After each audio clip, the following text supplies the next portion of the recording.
கள்ளழகர் சித்திரை திருவிழா இருக்குல்ல, பாருங்களேன் என்ன கம்பீரம். உலகத்திலேயே எங்கேயும் இந்த மாதிரி திருவிழா இல்லை அப்படின்னு சொல்றாங்க. ஏன் தெரியுமா? சுவாமி எப்படி புறப்பாடாகி போகிறதோ அப்படியே நகர்வலம் போயிட்டு திரும்பி வர்றதா எல்லா கோவில்கள்லையும் மரபா பெரும்பாலும். ஆனால் இங்கே சுவாமி அங்கேருந்து கிளம்பி அழகர் கோயிலேருந்து கிளம்பி வரும்போது கள்ளழகராக வர்றார். வந்து இங்கே வந்த பிறகு ராஜாவாயிடுவார். இதில் இறங்குறார் பாருங்க, இது ராஜா வேஷம், குதிரையில் வர்றார். அதுக்கப்புறமா போவார், ஸ்ரீ விஷ்ணுவா திருமாலா மாறிடுவார். நிறைய மண்டூக மகரிஷிக்கு நாரைக்கெல்லாம் அருள்வார். அதுக்கு பிறகு தசாவதாரம் எடுப்பார், பூப்பல்லுக்கு போகும். எல்லாம் போய் பல வேஷமெல்லாம் முடிஞ்ச பிறகு திரும்பவும் கள்ளழகராகவே மாறிடுவார். 5 நாளும் விடிய விடிய விழா நடக்கிற ஒரே ஊர்.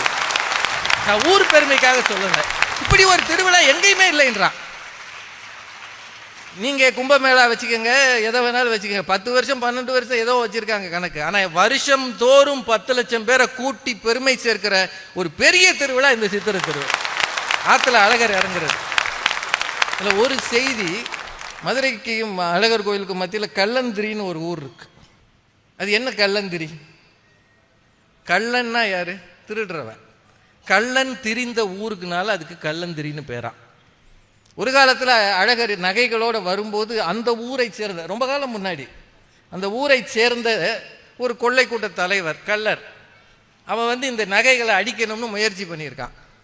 அவன் முயற்சி பண்ணும்போது அவன் கண்ணு தெரியாமல் போச்சு. அழகரின் விளையாட்டு அது. மதுரையில் யாரு தான் விளையாடலை? சிவபெருமானும் விளையாடினாரு, விஷ்ணுவும் விளையாடி இருக்காரு. 64 திருவிளையாடல் நடத்துறதுக்கு வேற ஊரே கிடைக்கல, இங்கேயே வந்தாரு. பிட்டுக்கு மண் சுமந்து பிறம்படி பட்ட உடனே கண்ணதாசன் எழுதினானே, சிவபெருமான் முதுகுலையே ஒருத்தனால அடிக்க முடியும்னா அவன் மதுரைக்காரன் தாயா.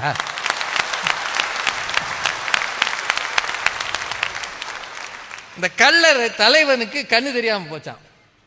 அப்புறம் வேண்டிக்கிட்டான் அழகர்கிட்ட, ஐயா சாமி தெரியாம தப்பு பண்ணிட்டேன், நான் உனக்கு பாதுகாப்பா இருந்திருக்கணும், நான் உங்ககிட்ட கொள்ளையடிக்கணும்னு நினைச்சேன் பாரு, இனிமேல் என் பரம்பரை நீ எப்பெல்லாம் வர்றையோ அங்கிருந்து உன்னை மதுரை வரைக்கும் கூட்டிட்டு போய் திரும்பி கொண்டு வர்றது எங்க பரம்பரையோட வேலைன்னு அந்த ஊர்க்காரங்க தான் இன்னமும் செய்கிறார்கள்.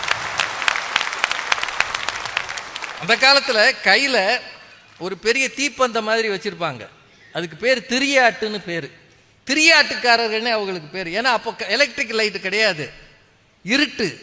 அழகரை தூக்கிட்டு வரும்போது வெளிச்சம் வேண்டுவதற்காக அந்த பெரிய தீப்பந்தம் வச்சுக்கிட்டு நடப்பாங்க, கையில வேல் கம்பு ஆயுதங்களோட. இன்றைக்கும் அப்படித்தான் வருகிறார்கள், 2018 வருகிறார்கள். அதை விட அழகர் ஆத்துல இறங்குறாரு. இப்போ ஒரு சாமியை இறங்கும் போது எல்லாரும் எப்படி வழிபடுறாங்க? ஒரு சொம்புல உள்ள வெல்லமோ இனிப்போ, பெரும்பாலும் நாட்டு சக்கரை, மேலே ஒரு இலை, அது மேலே இவ்வளவு சூடம். அப்போ நிற்கிற இடத்துலேருந்து சாமிக்கு தீபாராதனை காட்டுறான்ல, எத்தனை பேரியா? அவர் இறங்கிட்டு போயிடுவாரியா?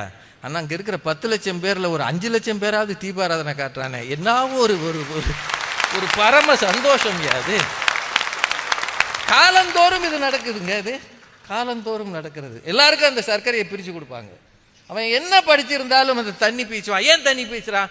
வெயில் நேரத்தில் அவர் வர்றாரு, பக்த கோடிகளுக்கு வேர்க்கும், நல்ல குளுமையை உண்டாக்குகிற அந்த காலத்து ஏசியின் அடையாளம் தான். இவ்வளவு ஏசி காரில் வந்தாலும் தண்ணி பீச்சுறானே.